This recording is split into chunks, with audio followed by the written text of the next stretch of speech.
More than 2 million Americans take a blood thinner medication. The average out-of-pocket prescription cost for insured patients has risen dramatically in the U.S. in recent years, despite overall drug prices remaining stable or even declining. Dr. Daniel Zlott, he is a pharmacist and a senior vice president at the American Pharmacists Association, joins us now with information on how local pharmacists can be a resource to educate patients and caregivers about the complexities of prescription drug coverage. Doctor, first tell us about some of the obstacles our nation's seniors actually face when it comes to managing their health, especially, like we said, when the cost of prescription drug increases unexpectedly due to a coverage gap.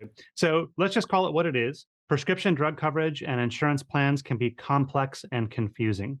Now, one of the most complex and confusing features of these plans is something called a coverage gap. And this is something you'll find in Medicare Part D plans as well as commercial insurance plans. So when someone enters one of these coverage gaps, what can happen is their out-of-pocket prescription drug costs can increase suddenly and often unexpectedly.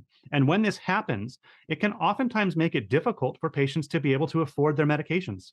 Well, tell us about some of the options that are out there to help lower the cost of prescription medications.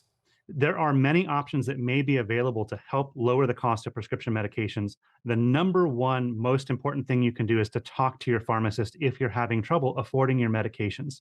Just like medication therapy needs to be tailored to each individual patient, everyone's financial situation, their insurance coverage is a little bit different. So giving your pharmacist that information will help you afford your medications.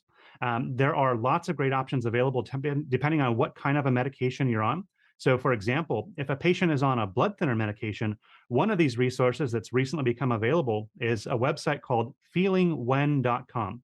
It's a great resource for patients or caregivers of patients on blood thinners who are having trouble affording their medications.